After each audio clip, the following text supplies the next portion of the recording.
నమస్తే welcome to 9+ Spain news. Bhupalpally జిల్లాలోని పవిత్ర కాళేశ్వరం సరస్వతి నదీ తీరంలో సరస్వతి అంచె పుష్కరాలు వైభవంగా జరుగుతున్నాయి। పుష్కరాల్లో 7వ రోజు తెల్లవారుజామున 4:30 సమయంలో బ్రహ్మ ముహూర్తంలో భక్తులు పుష్కర స్నానాలు ఆచరించారు। పవిత్ర నదిలో స్నానం చేసి పాప విమోచనం కలుగుతుందన్న విశ్వాసంతో పెద్ద సంఖ్యలో భక్తులు తరలివచ్చారు। వేద మంత్రోచ్చరణలు ఘంటానాదాల నడుమ నదీ తీర ప్రాంతం ఆధ్యాత్మిక శోభను సంతరించుకుంది। భక్తులు ప్రత్యేక పూజలు నిర్వహించి సరస్వతి దేవిని ప్రార్థించారు। అధికారులు భక్తులకు ఎలాంటి ఇబ్బందులు కలగకుండా ఏర్పాట్లు చేశారు।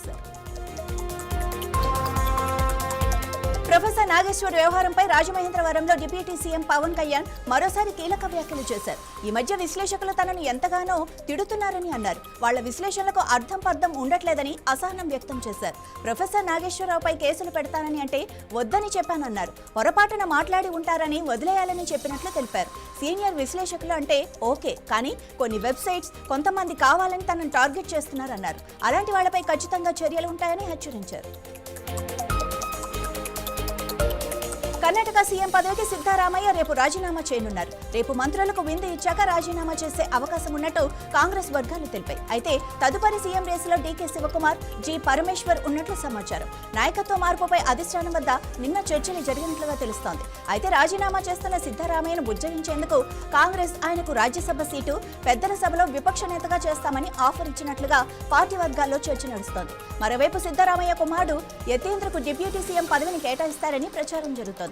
ఈ మేరకు తన మద్దతుదారులతో చర్చించాక నిర్ణయాన్ని ప్రకటిస్తారని సిద్ధరామయ్య వెల్లడించారు।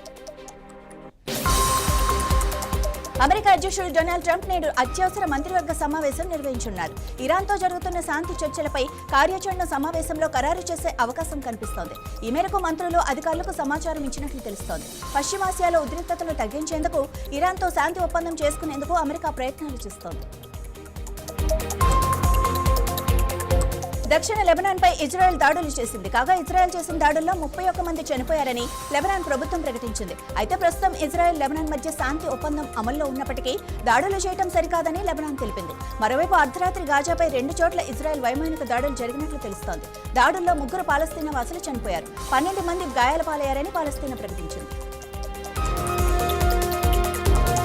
ఖమ్మం జిల్లా వైరా, కొణిజర్ల మండలాల్లో అగ్ని ప్రమాదం సంభవించి 18 ఎకరాల జమాయిల్, సబాబుల్ తోటలు దగ్ధమయ్యాయి। వైరా మండలం గొల్లపూడి గ్రామానికి చెందిన రంగ అప్పారావు అనే రైతుకు చెందిన 10 ఎకరాల జామాయిల్ తోట దగ్ధమైంది। జామాయిల్ తోట పక్కన కొంతమంది రైతులు తమ పొంట పొలంలో పెట్టిన నిప్పు జామాయిల్ తోటకు పాకింది। దీంతో తనకు 10 లక్షల రూపాయల ఆస్తి నష్టం జరిగిందని అప్పారావు ఆందోళన వ్యక్తం చేశారు। ప్రభుత్వం నష్టపరిహారం ఇవ్వాలని రైతులు డిమాండ్ చేశారు। కాకినాడ జిల్లా తుని మండలం దొండవాక గ్రామంలో గాలివాన బీభత్సం సృష్టించింది। సాయంత్రం ఒక్కసారిగా మారిన వాతావరణంతో భారీ ఈదురుగాలులు, వర్షం కురవడంతో భారీ ఆస్తి నష్టం సంభవించింది। కోళ్ల ఫారాలు, రైతుల వ్యవసాయ రేకు షెడ్యూలు, విద్యుత్ స్తంభాలు, జీడి, మామిడి తోటలు నేల కొరవడంతో రైతులు లబోదిపమంటున్నారు। ప్రభుత్వం తమను ఆదుకోవాలని రైతులు వేడుకుంటున్నారు। అనకాపల్లిలో భారీ వర్షం కురిసింది। పలు గ్రామాల రాకపోకలకు తీవ్ర అంతరాయం ఏర్పడింది।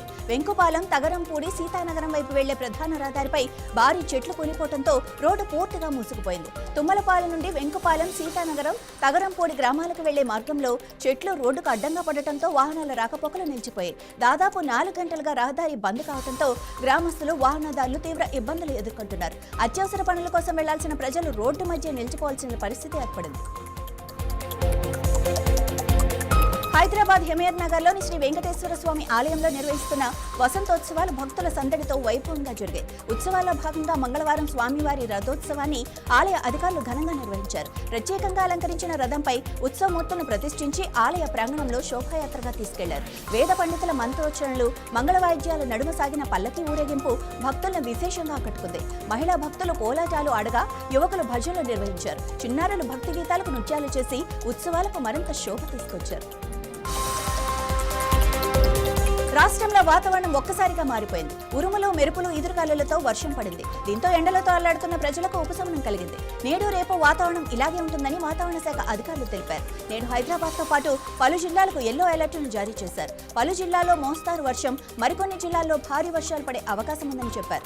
మరోవైపు గంటకు 40 నుండి 60 కిలోమీటర్ల వేగంతో ఈదురుగాలులు వీచే అవకాశం ఉందని ప్రజలు అప్రమత్తంగా ఉండాలని హెచ్చరించారు। హైదరాబాద్ నగరంలో పలు ప్రాంతాల్లో నీటి సరఫరాకు ఆటంకం ఏర్పడింది.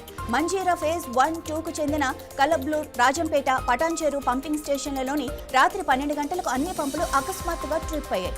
టీజీఎస్పీ డీసీఎల్ నుంచి విద్యుత్ సరఫరా అంతరాయం ఏర్పడటంతో పంపింగ్ పూర్తిగా నిలిచిపోయింది. భారీ ఈదురుగాలులు, చెట్లు, విద్యుత్ లైన్లు పడిపోవడం వల్ల పలుచోట్ల లైన్లు ట్రిప్ అవుతున్నాయని విద్యుత్ శాఖ సిబ్బంది ఫాల్ట్ లొకేషన్లు గుర్తించి వెంటనే మరమ్మతు పనులు చేపడుతున్నారు. విద్యుత్ సరఫరా పునరుద్ధరించిన వెంటనే పంపులను తిరిగి ప్రారంభించనున్నారు. తిరుమలలో భక్తుల రద్దీ కొనసాగుతోంది. శ్రీవారి సర్వదర్శనానికి 31 కంపార్ట్మెంట్లు నిండి వెలుపల క్యూలైన్లలో భక్తులు వేచి ఉన్నారు. శ్రీవారి సర్వదర్శనానికి 24 గంటల సమయం పడుతోంది. నిన్న శ్రీవారిని 89,403 మంది భక్తులు దర్శించుకున్నారు. వీరిలో 44,234 మంది భక్తులు తలనీలాలు సమర్పించారు. నిన్న శ్రీవారి హుండీ ఆదాయం 4 కోట్లు వచ్చినట్లు టీటీడీ ప్రకటించింది. మరోవైపు తిరుపతిలోని శ్రీ గోవిందరాజస్వామి ఆలయంలో బ్రహ్మోత్సవాలు కన్నుల పండుగగా జరిగాయి. ఐపీఎల్ 2026లో భాగంగా నేడు సన్ రైజర్స్ హైదరాబాద్ వర్సెస్ రాజస్థాన్ మధ్య ఎలిమినేటర్ మ్యాచ్ జరగనుంది. ములనూన్ వేదికగా నేడు ఇరు జట్లు తలపనున్నాయి. ఈ మ్యాచ్ కంటే ముందు ఎస్ఆర్హెచ్ కెప్టెన్ ప్యాట్ కమిన్స్ సంచలన ప్రకటన చేశారు. ఈసారి టైటిల్ గెలిచేందుకు ప్రణాళికలు సిద్ధం చేస్తున్నామని వెల్లడించారు. కలిసికట్టుగా ఆడి ఐపీఎల్ 2026 టైటిల్ అందిస్తామని ధీమా వ్యక్తం చేశారు. రాజస్థాన్ రాయల్స్ పైన సరికొత్త వ్యూహంతో బరిలోకి దిగబోతున్నట్లు పేర్కొన్నారు. ఐపీఎల్ 2026 తొలి క్వాలిఫైర్ మ్యాచ్లో ఆర్సీబీ గుజరాత్ను చిత్తుగా ఓడించింది. ఫైనల్కు దూసుకువెళ్లింది. 92 పరుగుల భారీ తేడాతో గుజరాత్ టైటాన్స్ ఓటమి పాలైంది. తొలుత బ్యాటింగ్కు దిగిన బెంగళూరు నిర్ణీత 20 ఓవర్లలో 5 వికెట్ల నష్టానికి 254 పరుగుల భారీ స్కోర్ చేసింది. జట్టు కెప్టెన్ రజత్ పాటీదార్ 93 పరుగులు చేసి గుజరాత్ బౌలర్లకు చుక్కలు చూపించాడు. అనంతరం 255 పరుగుల భారీ టార్గెట్తో బరిలోకి దిగిన గుజరాత్ ఓపెనర్లు సాయి సుదర్శన్, శుభ్మన్ గిల్ తడుపడ్డారు. సుదర్శన్, గిల్ వెంటనే అవుట్ అయ్యారు. Jagtial RTC driver Ashok suspension గురించి తనకు తెలియదని మంత్రి అడ్లూరి లక్ష్మణ్ అన్నారు. అధికారులు మేము సస్పెండ్ చేయలేదు అంటున్నారు. మరి అది ఎలా జరిగిందో తెలియాల్సి ఉందని చెప్పారు. అతని ఉద్యోగానికి ఎటువంటి ఇబ్బంది రాకుండా చూసుకుంటామని మంత్రి అడ్లూరి లక్ష్మణ్ హామీ ఇచ్చారు. హైదరాబాద్లోని మాస్టర్ ట్యాంక్లో సంచలనం సృష్టించిన లాయర్ హత్య కేసులో కీలక విషయాలు వెలుగు చూశాయి. హైకోర్టు న్యాయవాది మొయిజుద్దీన్ హత్య కేసులో ఉపయోగించిన స్కార్పియో కారును పోలీసులు స్వాధీనం చేసుకున్నారు. హత్య కేసులో సూత్రధారిగా భావిస్తున్న మొహాజుద్దీన్ పోలీసులు అదుపులోకి తీసుకున్నారు. కేరళ మాజీ సీఎం పినరయి విజయన్ ఇంట్లో ఈడీ సోదాలు చేస్తోంది. సీఎంఆర్ఎల్ కేసులో విజయన్ సహా మరికొందరి ఇళ్లలో ఈడీ తనిఖీలు నిర్వహిస్తోంది. కేరళలోని మొత్తం 10 ప్రాంతాల్లో తనిఖీలు జరుగుతున్నట్లుగా ఈడీ అధికారులు తెలిపారు. విజయన్ కుమార్తె కంపెనీకి సీఎంఆర్ఎల్ 1.2 కోట్లు చెల్లించినట్లుగా ఆరోపణలు ఉన్నాయి. ఎలాంటి నియమాలు అందించకుండానే డబ్బులు చెల్లించారన్న ఆరోపణలతో ఈడీ దర్యాప్తు చేస్తోంది. మనీ లాండరింగ్ కోణంలో ఈడీ అధికారులు దర్యాప్తు చేస్తున్నారు. కేంద్ర మంత్రి బండి సంజయ్ కుమారుడు నేడు వరంగల్ జిల్లాలో పర్యటించనున్నారు. కరీంనగర్ నుండి మధ్యాహ్నం వరంగల్ బయలుదేరుతారు. సాయంత్రం 4 గంటలకు వరంగల్ బొల్లికుంటలోని వాగ్దేవి ఇంజనీరింగ్ కళాశాలలో నిర్వహిస్తున్న జిల్లా శిక్షణ సమావేశాల ముగింపు కార్యక్రమానికి హాజరై ప్రసంగిస్తారు. అక్కడి నుండి నేరుగా కాజీపేట వెళ్లి మడికొండ టెక్స్టైల్ పార్కును సందర్శించి అక్కడి వ్యాపారులతో మాట్లాడతారు. ఈ మేరకు అధికారులు, బీజేపీ నేతలు ఏర్పాట్లు చేస్తున్నారు. హయత్ నగర్లో తెల్లవారుజామున రోడ్డు ప్రమాదం జరిగింది. టిప్పర్ లారీ, గూడ్స్ లారీ ఢీకొన్నాయి. ప్రమాదంలో టిప్పర్ డ్రైవర్ నవీన్ క్యాబిన్లో చిక్కుకున్నారు. దీంతో అగ్నిమాపక సిబ్బంది రెస్క్యూ కట్టర్లతో క్యాబిన్ను కత్తిరించారు. డ్రైవర్ను రెస్క్యూ బృందం సురక్షితంగా బయటకు తీసింది. గాయపడిన నవీన్ ఆసుపత్రికి తరలించారు. సకాలంలో రెస్క్యూ సిబ్బంది స్పందించడంతో ప్రాణాపాయం తప్పింది. ప్రమాద ఘటనపై పోలీసులు కేసు నమోదు చేసి విచారణ చేపట్టారు. రాజన్న సిరిసిల్ల జిల్లాలోని ఎల్లారెడ్డిపేటలో అకాల వర్షం రైతుల కష్టాన్ని మరింత పెంచింది. ఒక్కసారిగా వీచిన ఈదురుగాలులు, కురిసిన వర్షంతో కొనుగోలు కేంద్రాల్లో ఉన్న ధాన్యం తడిసి ముద్దైంది.